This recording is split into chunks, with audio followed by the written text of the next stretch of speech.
Hi friends, welcome to my channel Malabar Classic Kitchen. ഇന്ന് ഞാൻ വന്നിട്ടുള്ളത് ഒരു സ്വീറ്റ് റെസിപ്പിയുമായിട്ടാണ്. ദീപാവലിയൊക്കെ വരാൻ പോവുകയല്ലേ. ഈ ഒരു ഫെസ്റ്റിവലിന് വിവിധ തരം സ്വീറ്റ്സ് ഒക്കെ നമ്മൾ ബേക്കറിയിൽ നിന്ന് വാങ്ങാറുണ്ട്.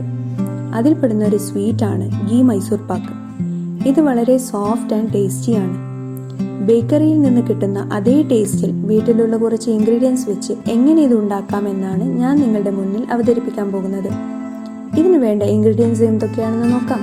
ഞാൻ ഈ ഒരു ഗ്ലാസ് ഉപയോഗിച്ചാണ് ഇൻഗ്രീഡിയൻസ് അളക്കാൻ വേണ്ടി പോകുന്നത്. നിങ്ങളുടെ കയ്യിലുള്ള ഏതെങ്കിലും ഗ്ലാസ് ഉപയോഗിച്ച് നിങ്ങൾക്ക് മെഷർ ചെയ്യാം. ഞാൻ 1/4 ഗ്ലാസ് മൈദ എടുത്തിട്ടുണ്ട്. ഞാൻ നിങ്ങൾക്ക് കാണിച്ചു തരുന്ന സെയിം മെഷർമെന്റ് എടുക്കാൻ വേണ്ടി ശ്രദ്ധിക്കുക. ഇതൊരു ബൗളിലേക്ക് മാറ്റാം.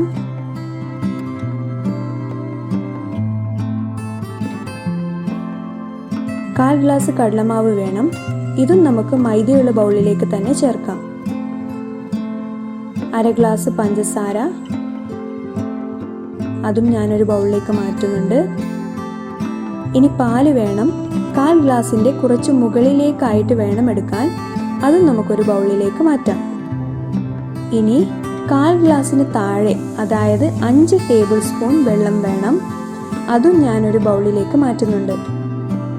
1/4 ടീസ്പൂൺ ഏലക്ക പൊടി എടുത്തു വെച്ചിട്ടുണ്ട്. ഇനി നെയ്യ് കൂടി വേണം. അത് ഞാൻ കുക്ക് ചെയ്യുമ്പോൾ അതിൻ്റെ അളവ് പറഞ്ഞു തരാം. ഇനി നമുക്ക് കുക്കിങ്ങിലോട്ട് പോകാം. ഒരു കടായി സ്റ്റൗവിലേക്ക് വെക്കുക. ഇനി ഇതിലേക്ക് 4 ടീസ്പൂൺ നിറയെ നെയ്യ് ചേർത്ത് കൊടുക്കുക. ഇതുപോലെ സ്പൂൺ നിറയുന്ന രീതിയിൽ വേണം എടുക്കാൻ.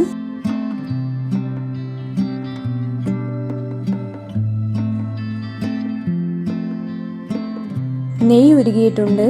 ഇതിലേക്ക് കടലമാവ് മൈദപ്പൊടി മിക്സ് ചേർത്ത് ഇതുപോലെ കൈവിടാതെ ഇളക്കി കൊടുക്കുക. സ്റ്റൗ ലോ ഫ്ലെയിമിൽ വെച്ചിട്ട് വേണം ഇളക്കാൻ. നമ്മുടെ കടലമാവ് മൈദ മിക്സ് നല്ല മാവ് പോലെ ആയിട്ടുണ്ട്. നെയ്യുടെ മണമൊക്കെ നന്നായിട്ട് വരുന്നുണ്ട്. ഈ ഒരു സ്റ്റേജിൽ നമുക്ക് സ്റ്റൗ ഓഫ് ചെയ്യാം. ഇത് നമുക്കൊരു പാത്രത്തിലേക്ക് മാറ്റാം.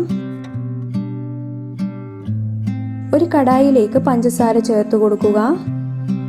ഇനി ഇതിലേക്ക് വെള്ളം ആഡ് ചെയ്ത് നന്നായി ഇളക്കി കൊടുക്കുക.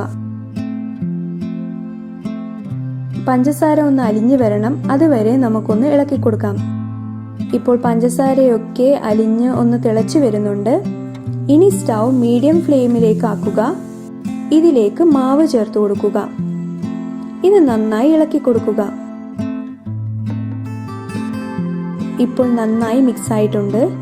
ഇനി ഇതിലേക്ക് പാല് ചേർത്ത് നന്നായി മിക്സ് ചെയ്യുക. ഇതുപോലെ കൈവിടാതെ വേണം ഇളക്കാൻ.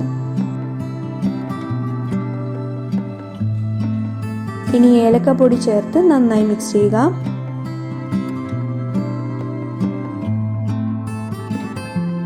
ഇതുപോലെ കടായിൽ നിന്ന് വിട്ട് ഒരു തിക്ക് കൺസിസ്റ്റൻസിയിലേക്ക് ആവുമ്പോൾ സ്റ്റൗ ഓഫ് ചെയ്യുക. ഇവിടെ ഞാനൊരു പ്ലേറ്റ് നെയ്യ് ഉപയോഗിച്ച് ഒന്ന് ഗ്രീസ് ചെയ്ത് വെച്ചിട്ടുണ്ട്. ഇനി ഇതിലേക്ക് നമ്മൾ റെഡിയാക്കിയിട്ടുള്ള മൈസൂർ പാക്ക് ചേർത്ത് കൊടുക്കാം.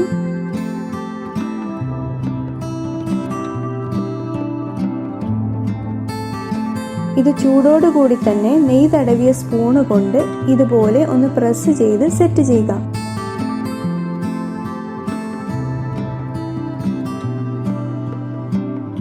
ഇത് ചൂടാറിയതിനു ശേഷം നമുക്ക് ഇഷ്ടമുള്ള ഷേപ്പിലേക്ക് കട്ട് ചെയ്യുക.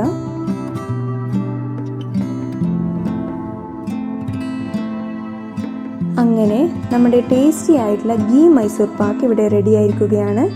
ഞാൻ പറഞ്ഞു തന്ന അളവ് അതേ രീതിയിൽ ഫോളോ ചെയ്താൽ ബേക്കറിയിൽ നിന്ന് കിട്ടുന്ന അതേ രുചിയിൽ നമുക്ക് ഈ ഒരു സ്വീറ്റ് ഉണ്ടാക്കിയെടുക്കാം. വായിലിട്ടാൽ അലിഞ്ഞു പോകുന്ന ഈ ഒരു സ്വീറ്റ് റെസിപ്പി നിങ്ങൾ തീർച്ചയായും ട്രൈ ചെയ്ത് നോക്കണം. ഈ റെസിപ്പി ഇഷ്ടമായെങ്കിൽ ലൈക്ക് ചെയ്യാനും ഷെയർ ചെയ്യാനും കമൻറ്റ് ചെയ്യാനും മറക്കരുത്. സബ്സ്ക്രൈബ് ചെയ്യാത്തുണ്ടെങ്കിൽ ഒന്ന് സബ്സ്ക്രൈബ് ബട്ടൺ ക്ലിക്ക് ചെയ്ത് തൊട്ടടുത്തുള്ള ബെല്ലേക്ക് ക്ലിക്ക് ചെയ്ത് ഓൾന്ന് ക്ലിക്ക് ചെയ്താൽ ഞാൻ അപ്ലോഡ് ചെയ്യുന്ന പുതിയ വീഡിയോസ് നിങ്ങൾക്ക് നോട്ടിഫിക്കേഷൻ ലഭിക്കുന്നതാണ്. പുതിയ റെസിപ്പിയുമായി നമുക്ക് വീണ്ടും കണ്ടുമുട്ടാം. Bye bye.